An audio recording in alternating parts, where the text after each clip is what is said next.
Olá pessoal, bem-vindos a mais um podcast da Rafus Press. Hoje teremos um Biblioteca Submersa, mas essa semana vai ser bem atribulada. Deveríamos ter também raridades inusuais, mas teremos o início da campanha da nova série de livros da Rafus Press na quinta-feira. E na semana que vem, na terça-feira, teremos uma live exclusiva com os dois tradutores, né?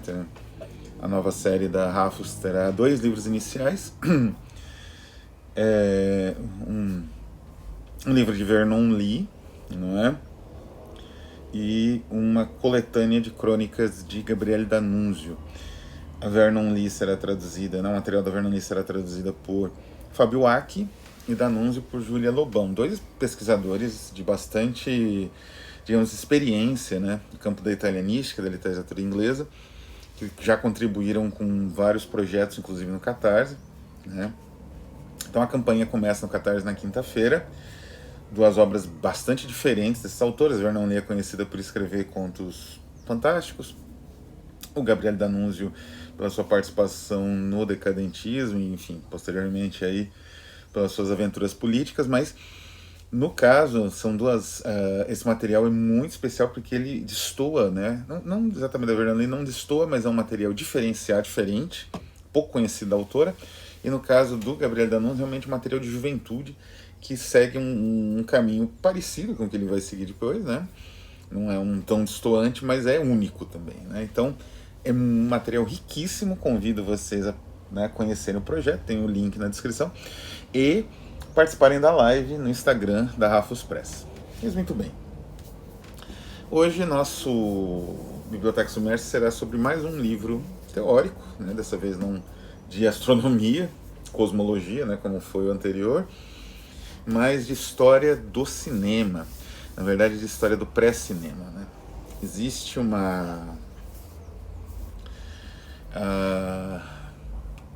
existe alguns tipos de, digamos assim, a imaginação humana, ela se baseia muito em projeções, em possibilidades que num determinado momento elas são impossíveis, mas o desenvolvimento, um aspecto da nossa cultura é o desenvolvimento técnico, e esse desenvolvimento técnico torna esses sonhos possíveis. São vários, né? A humanidade, ao longo dos milênios, ela urdiu sonhos dos mais diversos tipos, dos mais diversos formatos, né? Que foram alcançados de uma forma ou de outra pelo, digamos assim, pelo desenvolvimento técnico. Voar, alcançar os astros, né, como a Lua, etc. Um dos sonhos mais persistentes e que teve bastante, digamos assim, ressonância nos mais diversos campos da cultura humana, não é, das disciplinas do conhecimento humano, é sem dúvida o nosso sonho de capturar imagens perfeitas da maneira como elas acontecem, digamos assim.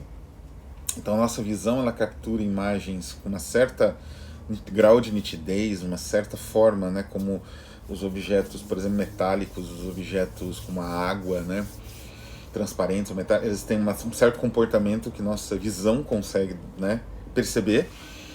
E esses objetos, eles estão em movimento sempre. Então essa dupla, né, digamos assim, é quase como um sonho desdobrado em 2, né, que seria, resumidamente, o sonho da captura da vida.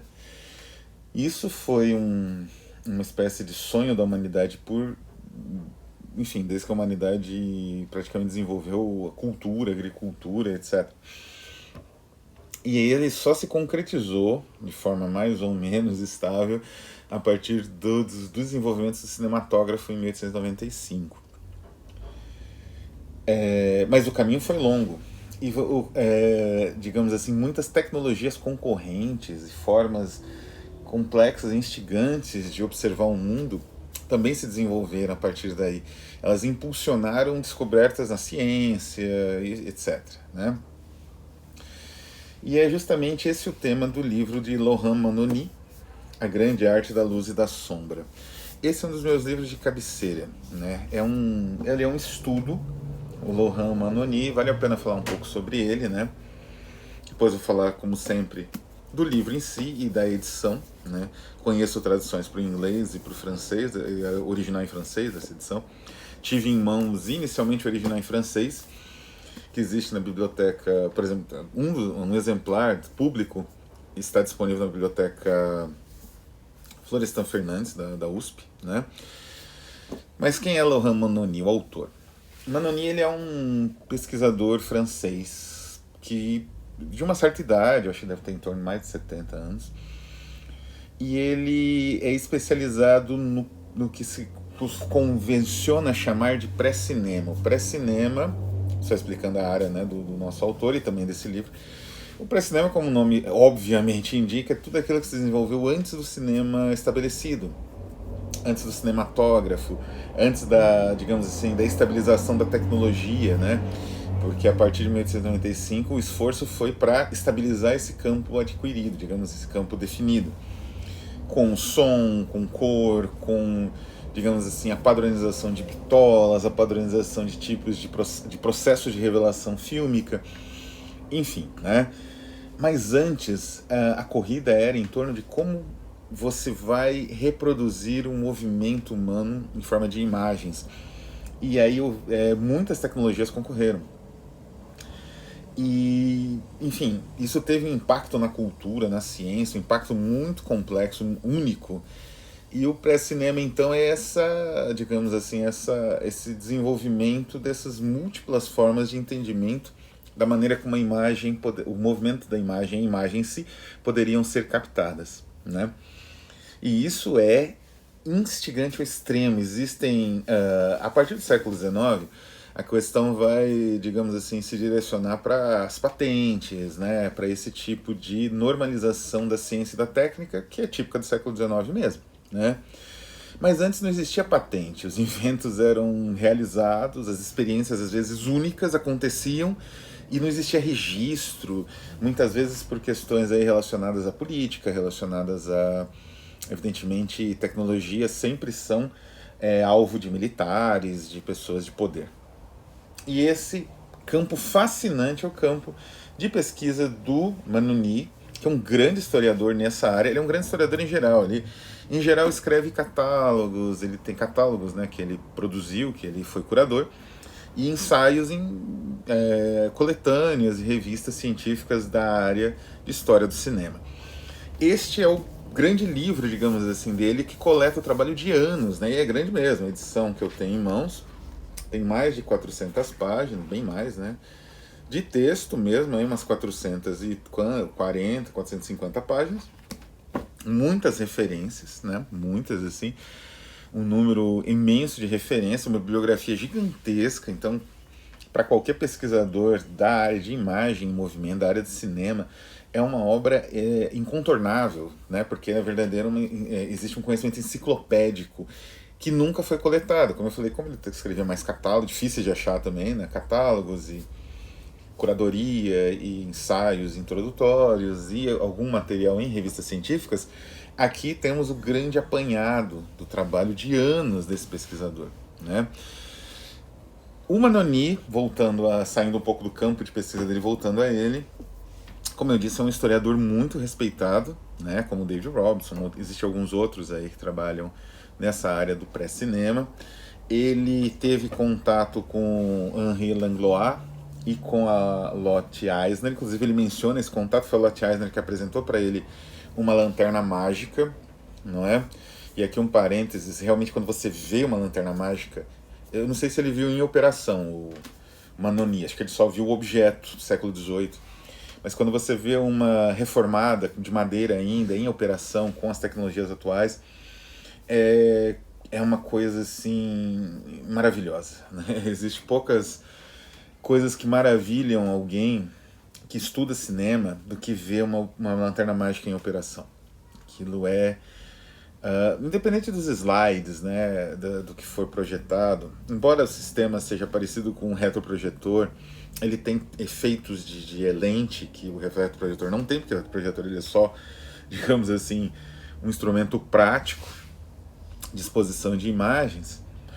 É mágico o que você consegue numa lanterna mágica, e realmente, né? e aquele efeito quando você observa aquelas imagens projetadas. Então, Manoni ele conta essa história e parte então para a análise dos processos. Como eu disse, a história é antiquíssima, né? Que ele recupera um pouco nos sonhos, na primeira parte, que é os sonhos do olho.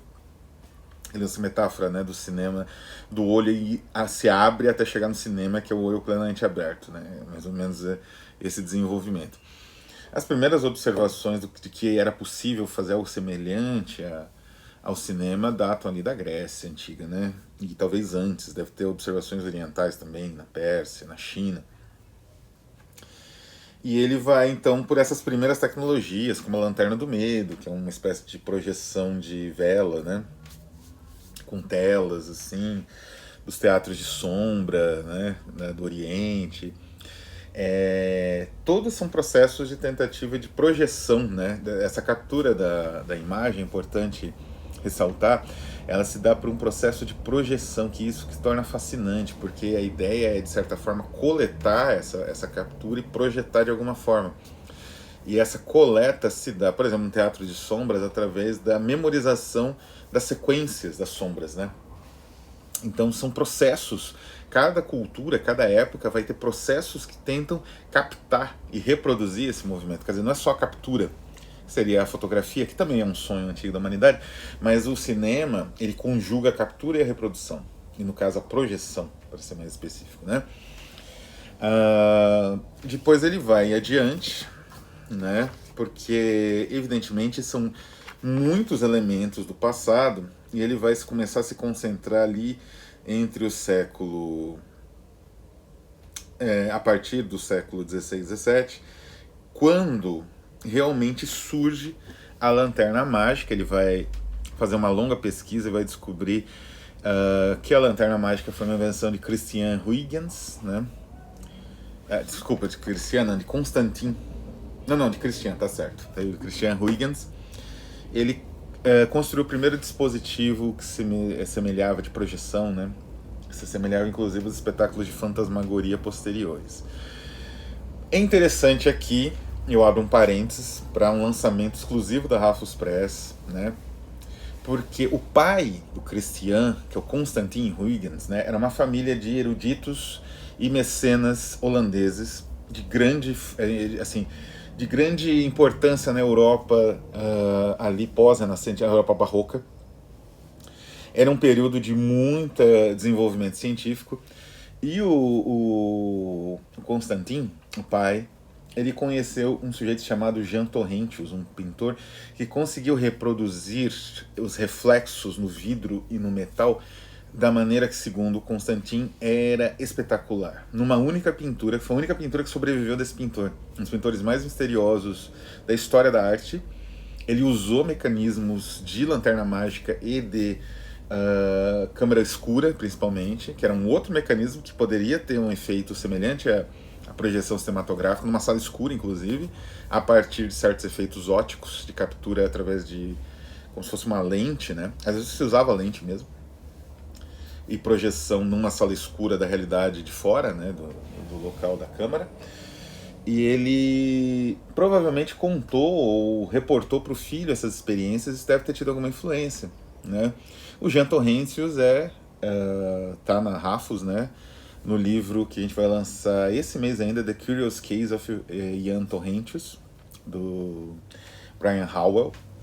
Em inglês, é um livro muito longo para se traduzir, a Raffles não tem condições no momento, mas é uma obra espetacular. Os que leem inglês, que se interessarem pelo sistema de pré-cinema, terão aí um prato cheio nessa obra, de um período que o Manoni aqui ele cobre até certo ponto, mas é um período muito rico, né? Como é muito complexo e muito existem muitas tentativas, erros e tudo mais, né?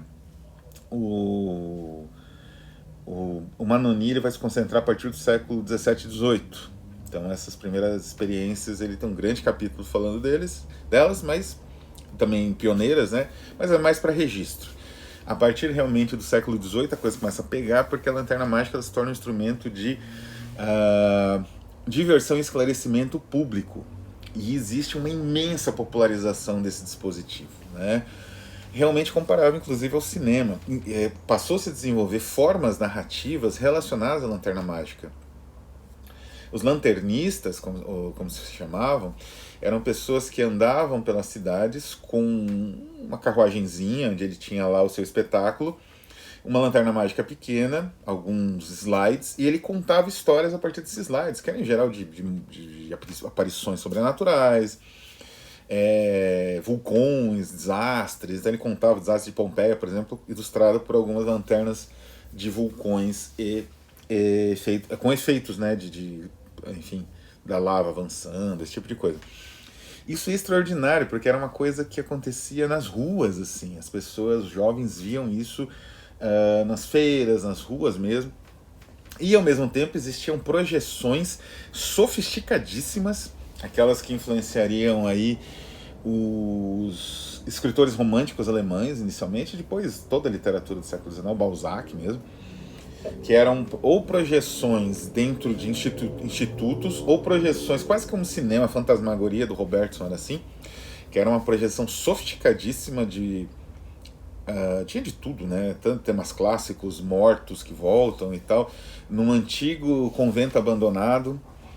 E, e essas projeções eram, digamos assim, uma das inspirações culturais, né, dessas projeções era um livro de Giovanni Della Porta, que era um erudito italiano do Renascimento, fim do Renascimento, falava sobre uma espécie de magia branca vulgar, vamos dizer assim, num dos tratados dele de magia, e era esse tipo de ilusão, né, de aspecto ilusório que a lanterna mágica revelaria, né, através de projeções, porque as projeções de lanterna mágica foram ficando cada vez mais complexas, né? Elas eram projetadas quase como hologramas usando espelhos, então você conseguia fazer com que uma aparição surgisse no meio do palco com uma certa dimensão de profundidade e de volume, né? Você usava 2, 3 lanternas mágicas simultâneas para criar vários efeitos de corte e montagem ali do objeto em cena. Era algo simplesmente espetacular. E o desenvolvimento da lanterna mágica então é acompanhar todo esse desenvolvimento no livro do Manoni, que inclui detalhes que aparentemente são tediosos, mas que são muito interessantes quando você entende o contexto histórico deles, como por exemplo a luta de patentes, né, as patentes dos objetos, como alguns inventos foram criados por pioneiros e aí algum oportunista mais ou menos roubou o objeto e patenteou, claro. Isso, no caso do Manoni, a gente vai avançando e quando entra a fotografia, né, o desenvolvimento da fotografia se conjuga, né, que eles eram paralelos, foram se conjugando mais pro final do século XIX, com a tentativa de captura do movimento dos animais, né, através de mecanismos que tiravam foto em sequência, assim. Aí é um fascínio extremo. Aliás, é um dos objetos do próprio Manoni, que são esses fotógrafos como Marré e outros que tiravam fotos de objetos em movimento, né?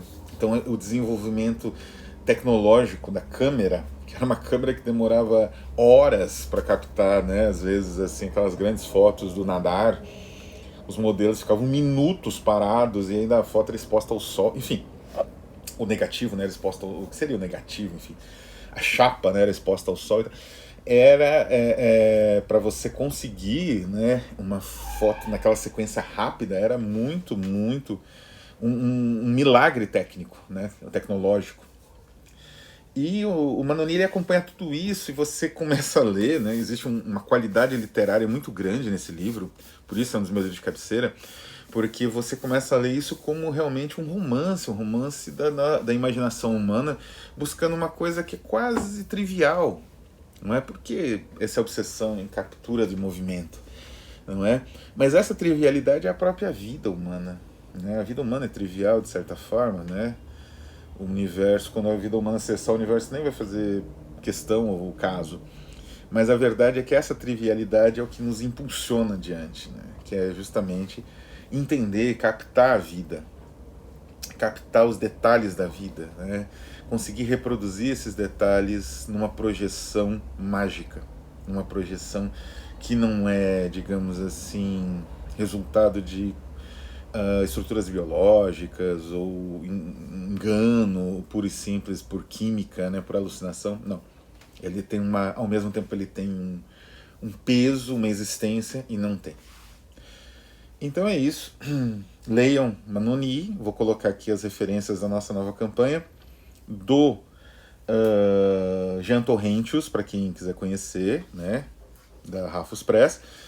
E também dos livros do Sebo Clepsidra, que trabalham com a questão do lanternismo, das lanternas mágicas como, digamos assim, processos de engano tão sofisticados que levavam, né, os indivíduos ingênuos ou os indivíduos ali que estavam predispostos, né, ao engano a serem realmente levados de roldão.